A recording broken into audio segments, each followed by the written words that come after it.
दोस्तों आज की इस वीडियो के अंदर मैं आपको बताऊंगा कि फ्लिपकार्ट के सेलर पैनल पे अगर कोई प्रोडक्ट आप 1000 का खरीदते हैं 2000 का सेल करते हैं तो उस केस में आपको कितना प्रॉफिट होता है और इसके साथ ही वो कस्टमर रिटर्न अगर आता है तो उस केस में आपको कितना लॉस होता है।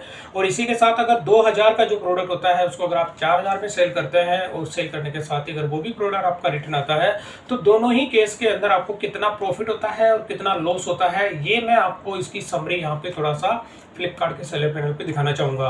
तो यहाँ पर ये देखेंगे फ्लिपकार्ट मेरा सेलर पैनल है, इसमें अंदर वो कौन कौन से ऐसे ऑर्डर है वो भी मैं आपको दिखाऊंगा कि कौन कौन से ऐसे मेरे प्रोडक्ट हैं जिनको कि मैं 1000 में खरीदता हूँ 2000 के अंदर मैं सेल करता हूँ, इसके साथ ही 2000 में मैं उसको खरीदता हूँ 4000 में मैं उसको सेल करता हूँ।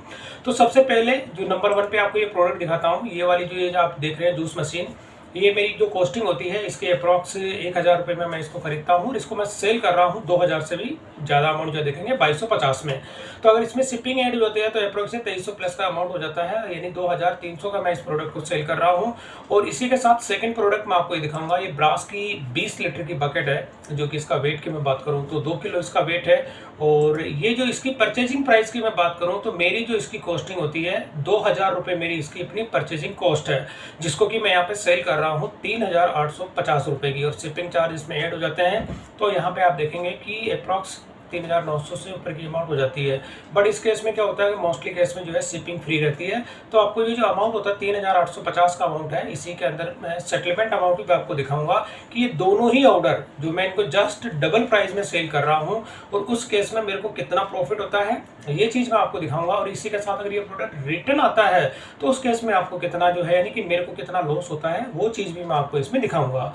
तो यहाँ पर आप देखेंगे कि ये सेटलमेंट के अंदर मैंने इसको लिया हुआ है, जैसे जूस मशीन मैंने अभी आपको दिखाई थी कि जो 1000 की मैं इसको खरीदता हूँ 2000 की मैं इसको उससे भी ज़्यादा अमाउंट में सेल करता हूँ। तो यहाँ पर आप देखेंगे इसका जो सेटलमेंट अमाउंट यहाँ पे हो रहा है 1520। तो यानी कि ये बैंक में जो सेटलमेंट हो रहा है, मैंने जो प्राइस आपको अभी दिखाई थी कि मैं इसको 2250 का इसको सेल कर रहा हूँ और यहाँ पर बैंक में डिडक्शन होने के बाद यहाँ पे आप देखेंगे कि 587 रुपये फ्लिपकार्ट की अपनी मार्केटिंग फीस लगती है। इसमें जो टैक्स का जो डिडक्शन होता है वो 145 रुपये का है। तो ओवरऑल अगर मैं आपको समरी दिखा दूँ तो यानी कि 1500 रुपये मेरे को इसके अंदर सेटल हो रहा है। तो यहाँ पर इस प्रोडक्ट में मेरे को जो प्रॉफिट अर्न होता है वो कितना 500 रुपये का इसमें मुझे प्रॉफिट देखने को मिल रहा है। तो ये हो गया कस्टमर को सक्सेसफुली ऑर्डर डिलीवर्ड हो गया। और डिलीवर्ड होने के बाद में ये जो समरी मैं आपको दिखा रहा हूँ ये पेमेंट मेरे को इसका रिसीव हो चुका है, मैं समरी आपको वही दिखा रहा हूँ।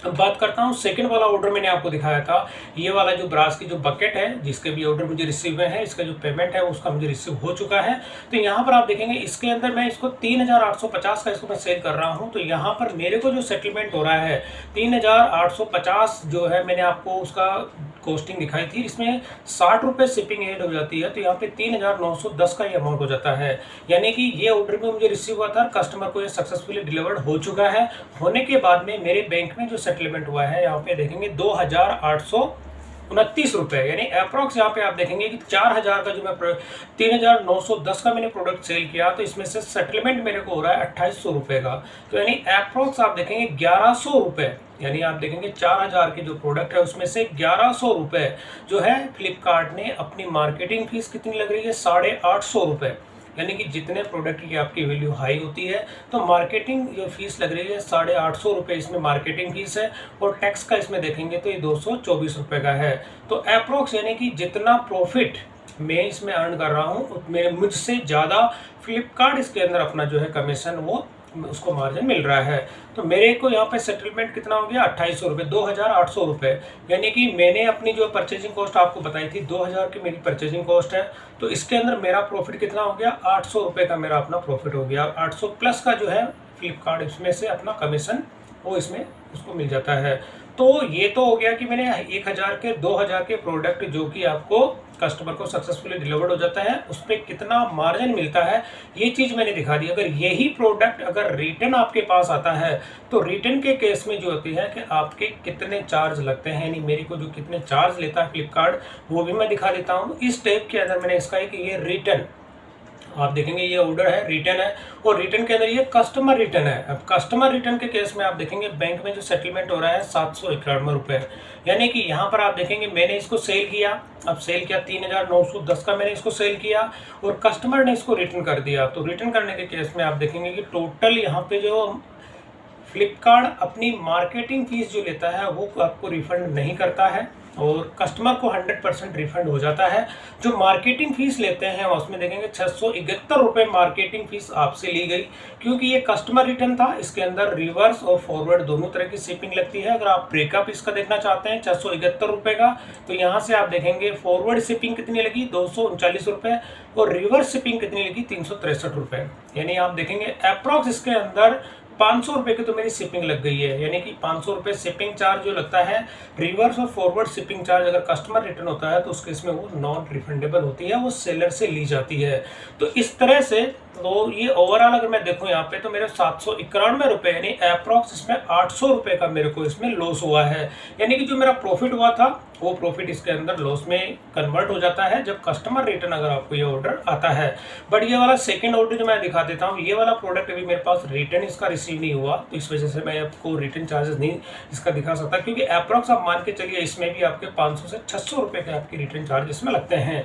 तो दोस्तों ये मैंने आपको कुछ ऑर्डर दिखाए। एक ऑर्डर आपका ये था जो ये 2000 का, यानी 1000 का मैं प्रोडक्ट खरीदता हूँ, 2000 का सेल करता हूँ और इसके अंदर मेरे को जो मार्जिन मिल रहा है 1500 रुपये का मार्जिन है। इसमें कि मेरे को 500 रुपये का प्रॉफिट मेरे को देखने को मिलता है।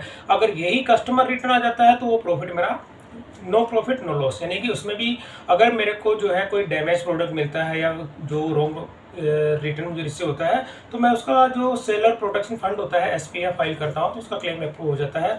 तब जाकर के भी जो है अप्रॉक्स आपका जो है प्रॉफिट नहीं हो पाता है, क्योंकि उस केस में आपके दो तरफ की जो शिपिंग चार्ज होती है वो इसमें आपको ली जाती है, जो कि नॉन रिफंडेबल है। और इसी के साथ मैंने आपको ये बताया था कि ये 4000 का प्रोडक्ट, यानी 2000 की मेरी सेल होती है, 4000 तक का मैं इसको सेल करता हूँ, तो इस केस में मेरे को 2800 यानी कि अप्रॉक्स इसमें 800 रुपये का मेरे को मार्जिन मिलता है। तो कहने का मतलब ये है दोस्तों कि फ्लिपकार्ट पर जो आप अगर कोई भी 1000 से जो प्रोडक्ट आप खरीदते हैं, 2000 का आप सेल करते हैं तो आपको 500 रुपये का प्रॉफिट मिलता है, और 2000 का प्रोडक्ट अगर आप 4000 में सेल करते हैं तो आपको 800 से 900 रुपये तक का प्रॉफिट आपको देखने को मिलता है। अगर वो भी रिटर्न आ जाता है तो वो प्रॉफिट भी आपका बराबर हो जाता है। तो ये दो ऐसे प्रोडक्ट थे जिनकी मोटा मोटी मैंने आपको एक आइडिया दिया कि 1000 का प्रोडक्ट 2000 में सेल करते हैं तो कितना प्रॉफिट आपको मिलता है, और 2000 का प्रोडक्ट अगर 4000 में सेल करते हैं तो आपको कितना प्रॉफिट उसमें अर्न होता है। वो कस्टमर रिटर्न अगर आपको कर देता है तो आपको कितना उसमें लॉस होता है। तो दोस्तों ये प्रॉफिट एंड लॉस की पूरी स्टोरी मैंने आपको समझा दी इसके अंदर कि कोई भी अगर प्रोडक्ट आप लिस्ट करते हैं फ्लिपकार्ट पे तो अपना मार्जिन आप कम से कम जो है अपनी जो परचेजिंग कॉस्ट होती है उससे 2 से 3 गुना प्राइस पे आप उसको किसी भी मार्केट प्लेस पे सेल करें। अगर उससे कम में अगर आप सेल करते हैं तो आप कभी भी अपना जो है ऑनलाइन जो आपका बिजनेस होता है उसमें प्रॉफिट अर्न नहीं कर पाएंगे। तो मैं आपको अगर ये एक एग्जांपल देता हूँ, अगर 100 रुपये की आपकी परचेजिंग है तो उस प्रोडक्ट को आप अप्रॉक्स 400 प्लस का उसको सेल करें। बाकी अगर आप इसमें नहीं करते हैं तो आप उसमें अपना प्रॉफिट अर्न नहीं कर पाएंगे। और इस तरह से जो अगर कस्टमर रिटर्न आ जाती है या RTO आ जाते हैं, RTO के केस में आपके कोई भी चार्जेस नहीं लगते हैं, बट कस्टमर रिटर्न के केस में आपके जो प्रोडक्ट होते हैं उसकी कॉस्टिंग से ज़्यादा आपकी शिपिंग चार्ज लग जाती है। तो दोस्तों इस चीज़ को ध्यान रखें, ध्यान रखने के बाद ही अपनी प्रोडक्ट जो भी लिस्ट करें थोड़ा प्राइस की रिटर्न जो चार्जेस होते हैं और रिवर्स और फॉरवर्ड शिपिंग को ध्यान में रख के ही अपनी प्राइस को उसमें सेट करें। तो दोस्तों वीडियो पसंद आई तो इसे लाइक और शेयर जरूर करें और मेरे चैनल को सब्सक्राइब करना ना भूलें।